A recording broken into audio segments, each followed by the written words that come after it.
Over the past 2 days, it's been a stretch to get everything covered in the streets of Lexington. That's according to the firefighters union, who say they had a record amount of calls totaling about 400, and most of those were medical emergencies. With the growth of the population of Lexington, the drug overdoses that are happening, there's a taxing on the system, and there's a need for more resources. On Wednesday, the union says firefighters had a total of 193 runs, which is high compared to their average of about 120. On Thursday, the union reports firefighters had 195 responses, 32 of which were reported as drug-related or overdoses. Lexington's fire chief says while there are only 11 ambulances, engines can also serve as EMS units as needed until more help arrives. The 32 drug runs for that particular day was probably the highest day of drug overdoses we've seen, but the normal 190 runs a day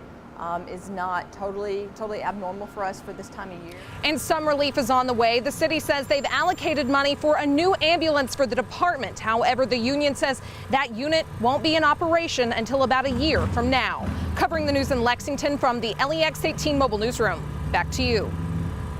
At 21, I have to live the rest of my life without my mom, and she was my absolute best friend. In August, a fatal motorcycle crash in Morgan County took the life of 46-year-old Janet Caskey and her fiancé, Tom Tuft. Court records state Teresa Haney, who was driving in the opposite lane, hit their bike and 2 months later was charged with both of their deaths. I would enjoy her getting the death penalty only because she doesn't deserve to be, even in jail, she doesn't deserve a roof over her head. Poring over court records, Janet's family says they discovered Teresa had 4 previous DUIs, and they want to know how she was even behind the wheel. Her warrant states Haney was intoxicated at the time of the Morgan County crash that killed Janet and Tom. Altogether, the Commonwealth failed in order to pick up and do something about somebody with such colorful background. Haney has also been charged multiple times for driving offenses in other counties. However, this was years ago, and many in town tell LEX 18 off camera they thought she'd changed her ways. You can't feel sorry for people who make those decisions repeatedly. The family says they're taking a stand so this won't happen to someone else. Covering the news, Bonnie Campo, LEX 18.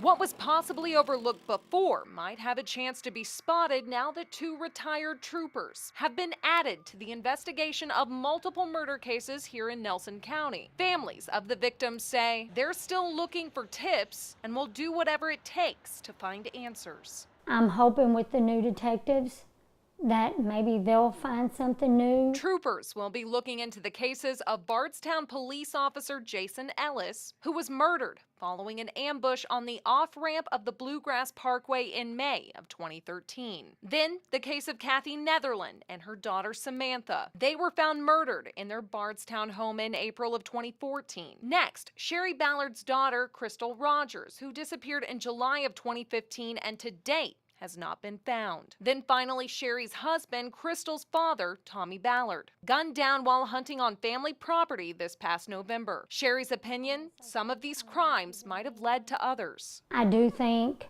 that the Jason Ellis case, I think my daughter and I think my husband's were all connected. And though Sherry truly believes there are similarities, so far there's been no evidence connecting the cases. Covering the news in Nelson County, Bonnie Campo, LEX 18 News.